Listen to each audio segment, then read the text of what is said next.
Rosemary was 35 when life's harshest blows struck her. After 7 long years of marriage and countless failed attempts to conceive, her husband left without a word, just a small note on the kitchen table. "I can't do this anymore. I'm sorry." And just like that, he was gone. No goodbye, no face-to-face talk. Only silence where love once thrived. She read the note repeatedly, hoping it might change. But it didn't. Neither did the loneliness that trailed behind. Rosemary fought shame, heartbreak, and the crushing weight of dreams slipping through her fingers. She had yearned to be a mother more than anything. But now she found herself alone, childless, divorced, drowning in questions. Who was she without him? Without a family? But Rosemary wasn't the type to be buried under pain. One afternoon, while volunteering at a child welfare center, she met 5 boys who would change everything. They were brothers, each under 10, wearing mismatched clothes, eyes filled with questions. Their parents had perished in a fire, leaving them orphaned and unwanted. Relatives had turned them away, unwilling to raise 5 children at once. One social worker described them as a package deal. No one wants. Rosemary looked at them and saw more than abandoned children.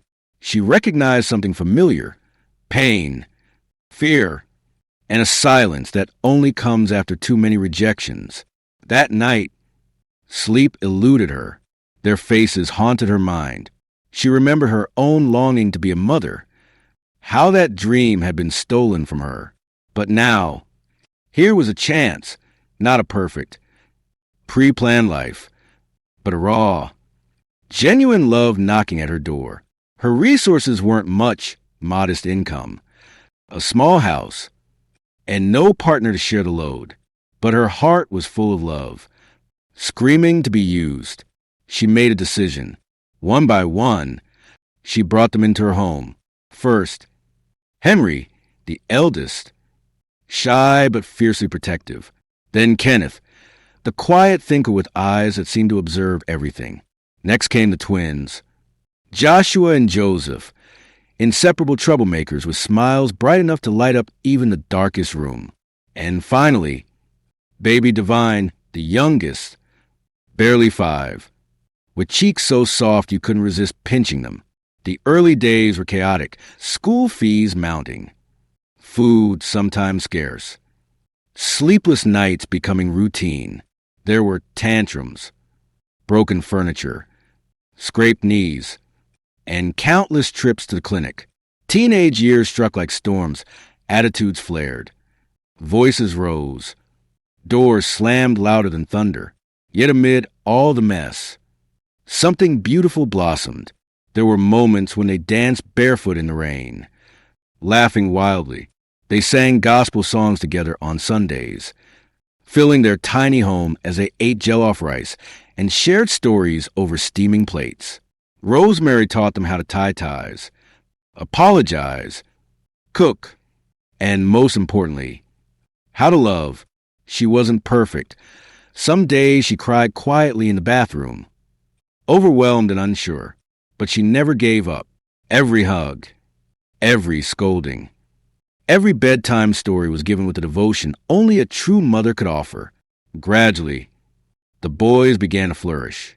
Henry gained admission to university on a scholarship. Kenneth launched his own tech blog, gaining online recognition. The twins started a small fashion line that quickly grew. Divine, with a gift for music, stunned everyone as he began to rise in the industry. Over the years, they moved out, some to other countries for work and study, but no matter where life took them, they always returned to her. Rosemary's humble home remained their anchor, filled with memories and laughter. She never asked for anything in return. Seeing them happy was enough reward. Time flowed like a river, initially quiet, then rushing past before she knew it. Her hair turned gray.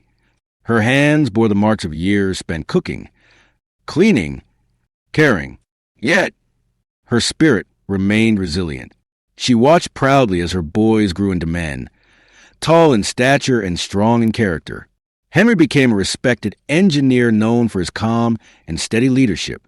Kenneth built a name in tech, creating apps that connected communities. The twins expanded their fashion enterprise across borders, dressing celebrities and dignitaries alike. Divine, with his golden voice, became a rising star, touching hearts with lyrics of struggle, hope, and love. They traveled the world. But each holiday, birthday, and family gathering always drew them back to her. Rosemary never sought anything in return. For her, their happiness was the greatest gift. As the years passed, her modest house grew worn, roof leaking in rain, floor creaking underfoot, paint fading, yet she never complained. On her 60th birthday, she awoke to the aroma of fresh bread and coffee. Her 5 boys had come home. They filled the house with laughter and chatter, teasing each other like children again. She smiled from her seat on the old wooden bench outside. Life had been hard, but this moment was everything she had ever wanted. Then Henry stepped forward, holding something wrapped in white cloth. "Mama," he said softly, "we have something for you." The others gathered, eyes shining with anticipation. She looked at them, confused but curious.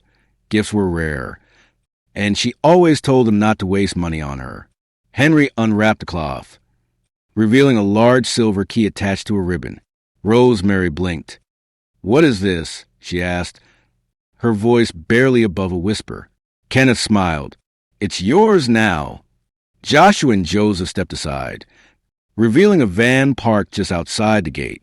Inside, pictures beautiful, glossy images of a brand new house, spacious, modern, with white walls, wide windows, and a garden bursting with flowers. "We built it together," Divine said, kneeling beside her. "For you, for us, for our family." Tears welled up in her eyes. She couldn't speak. Her heart pounded as if it wanted to burst free. All those years of sacrifice, of giving without expecting anything. This was a moment. "I don't know what to say," she finally managed, voice trembling. "You don't have to say anything," Henry said gently. "We just want you to know we remember everything. Every night you stayed awake, worrying about school fees. Every meal cooked from what was left. Every hug. Every scolding. Every prayer. You gave us everything when no one else did." They helped her stand, guiding her toward the van. As they drove away from the house she had called home for so long, she looked back one last time, not with sadness but with gratitude. That house had held memories, laughter, tears, growth, pain, and love. So much love. The new house was everything Rosemary never thought she deserved. Built with more than bricks and wood, crafted with gratitude, memory, and purpose. She moved inside gradually, touching the walls as if they might vanish beneath her fingertips.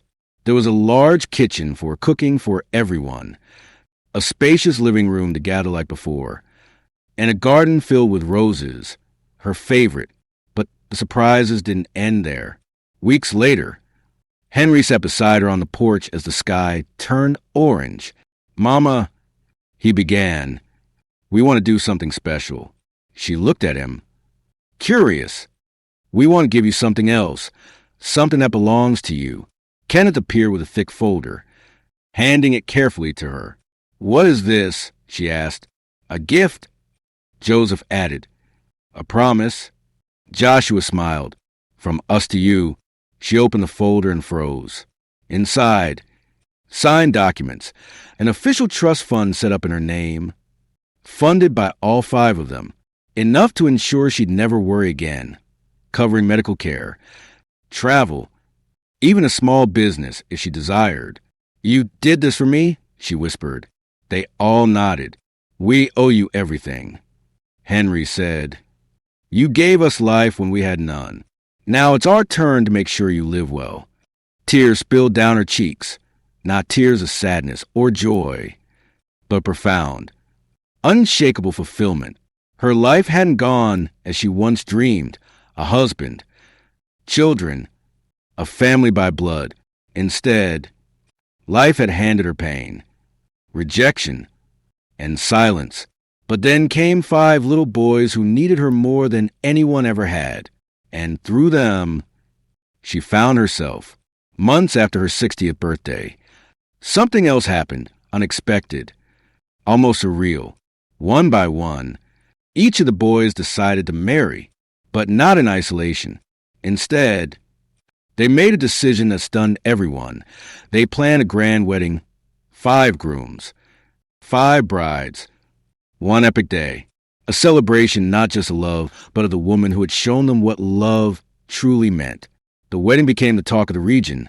5 sleek suits, 5 glowing brides, music echoing through the clouds, and a front row seat reserved for one person only, Rosemary, dressed in royal blue. She sat with tears in her eyes and pride swelling in her chest. The master of ceremonies didn't start with the couples. He began with her. Before we celebrate these 5 men, let's honor the queen who raised them alone, strong, graceful, and full of love. The crowd stood. Applause thundered. And for the first time, Rosemary heard strangers call her a queen. After the wedding, photos spread like wildfire. Articles appeared. Organizations reached out. And a publisher offered to turn her story into a book. She smiled. Not for fame, but because her quiet sacrifices had finally found a voice. Now, every Sunday, she hosts lunch for her sons and their families. Her once quiet house is filled again with children's laughter, spilled juice, and toy cars under the table. Her grandchildren call her Mama Rose. Neighbors call her the Mother of Kings. And Rosemary simply calls herself grateful. She didn't get the life she once prayed for. She received something greater. She didn't just adopt 5 boys. She raised 5 kings. Rosemary's journey demonstrates that every life has purpose, even when it feels empty or broken. She wasn't chosen by fate, but her decision to love when no one else would changed everything. With no husband, no wealth, and no clear path, she stepped into uncertainty, guided only by compassion, and that was enough. Her story reminds us that worth isn't measured by society's labels. Once seen as childless, unwanted, and forgotten, in the eyes of 5 boys, she became everything: a guide, protector, mother. Love doesn't wait for perfect conditions. It flourishes amidst mess, hardship, quiet sacrifice. What we give freely often returns in unexpected, beautiful ways. Family, as Rosemary proved, isn't about blood. It's about showing up, staying, and giving your heart fully. Her pain didn't define her. Her choices did. And by choosing love, she built a legacy far beyond her imagination. Because sometimes the world needs someone brave enough to care. If this story touched your heart, don't keep it to yourself. Comment, share, and subscribe to our YouTube channel for more inspiring real-life tales. Thank you very much for watching. Let me know if you like any further adjustments.